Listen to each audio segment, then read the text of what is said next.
Hello parents, I am doctor Ashish Gupta. I am child and newborn specialist और मैं आज आपसे बात करूंगा बच्चों में बीमारी का जो सबसे कॉमन सिम्टम है वो है फीवर, बुखार। तो पेरेंट्स के बहुत सारे क्वेश्चन होते हैं इस बारे में।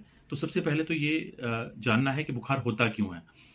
बुखार बॉडी का एक डिफेंस मैकेनिज्म है। कोई भी अगर इन्फेक्शन होता है, डिहाइड्रेशन होता है या वैक्सीन के बाद ये एक डिफेंस मैकेनिज्म के तौर पे बुखार आता है, बॉडी रिएक्ट करती है।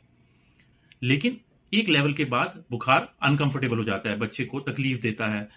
पेरेंट्स से बच्चा देखा नहीं जाता जब वो बच्चा तकलीफ में होता है। तो बुखार नापे कैसे? बुखार नापने के लिए डिजिटल थर्मामीटर होता है, ईयर थर्मामीटर होता है, एक इंफ्रारेड थर्मामीटर्स भी आते हैं। और जो बुखार है, अब लोग बाग पूछते हैं कि बुखार कितने डिग्री से ऊपर हमें सिग्निफिकेंट मानना चाहिए। अगर रेक्टल थर्मामीटर से या ईयर थर्मामीटर से देखा जाए तो बुखार अगर 38 डिग्री सेंटीग्रेड या 100.4 डिग्री फ़ारेनहाइट है तो उससे ऊपर सिग्निफिकेंट है। या अगर हम ओरल थर्मामीटर से देख रहे हैं तो 37.6 डिग्री या 37.8 डिग्री सेल्सियस से ऊपर है तो वो बुखार है, यानी कि 99.6 से 100 डिग्री फ़ारेनहाइट से ऊपर है। तो अगर आप आर्मपिट में देख रहे हैं तो बुखार 37.2 डिग्री सेल्सियस या 99 से ऊपर है तो वो सिग्निफिकेंट हो जाता है।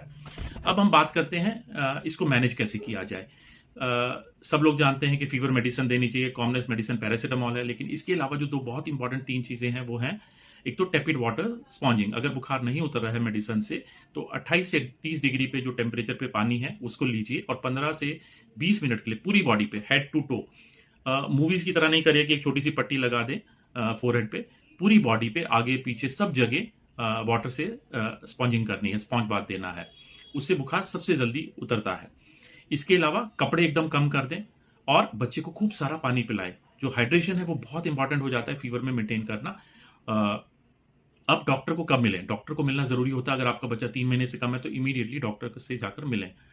अगर 3 महीने से ऊपर का बच्चा है तो अगर बुखार 102 से ऊपर है और 2 से 3 दिन हो गए हैं या थोड़ा सुस्त हो रहा है या साथ में कोई और सिम्टम्स आ रहे हैं, खांसी है, लूज मोशंस हो रहे हैं, तो बच्चे के लिए जाकर मिले। पर कुछ कंडीशन है जिसमें आपको इमरजेंसी में जाना चाहिए अगर बुखार है। फॉर एग्जांपल अगर बुखार 104 से ऊपर है, बच्चा इरिटेबल है, बच्चे की नेक जो है, गर्दन अकड़ गई है, उसको बार बार उल्टियां हो रही हैं, वो एबनॉर्मल बिहेवियर शो कर रहा है, उसको सांस लेने में तकलीफ हो रही है, या बच्चा ड्राउजी है, या उसको कन्वर्जन हो रहे हैं यानी कि दौरे पड़ रहे हैं, तो इस कंडीशन में आप इमीडिएटली जाकर अस्पताल में इमरजेंसी में जाएं और अपने बच्चे को डॉक्टर के द्वारा चेक कराएं। So parents and children, stay healthy and stay happy.